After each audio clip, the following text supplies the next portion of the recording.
I was trying to develop collaborative relationships with most of the social and health services agencies in Akron and Summit County, but particularly Akron.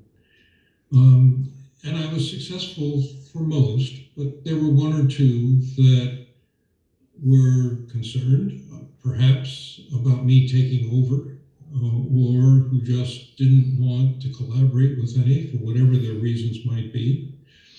We never argued and shouted about that, but occasionally it would become clear through the actions that people took after we discussed ways we might collaborate that they were not willing to do that. And so I reached a point then when it was quite clear to me that no matter how much I pushed, that wasn't, that collaboration was not going to happen.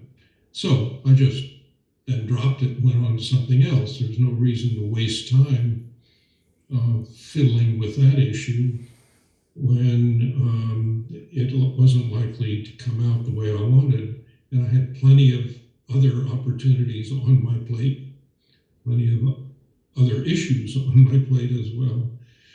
So that's sort of my passive aggressive way, I guess. I would try to convince people that we could do more together than by staying separate.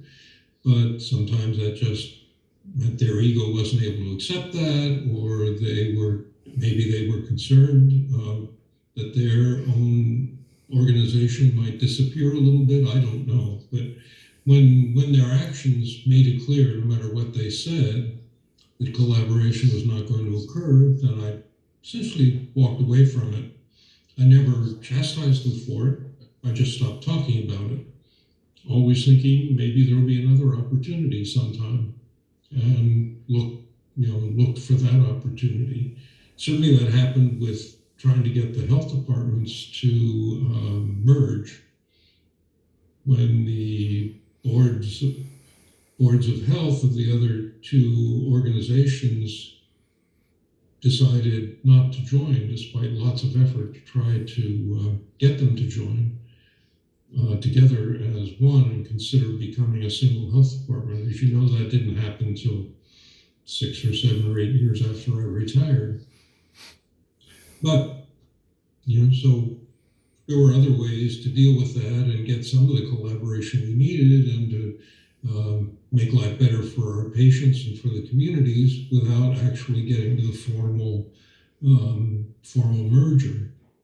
So there are a variety of ways to deal with all of that. Sometimes you can get part or even close to all of what you really would get by taking a slightly different course and not beating this dead horse. Suppose that you're in a management position and you see an employee causing conflict. Mm-hmm. How would you manage that? I've done it a number of times. I would try to understand what was happening, make sure my facts were correct, and then bring them into the office. Not often, but I sometimes had to do this. Remember, I was responsible for doing performance evaluations for the management team in the health department. I forget how many there were, a dozen or more, that I had to do this officially every 6 months. A real pain in the butt, but valuable.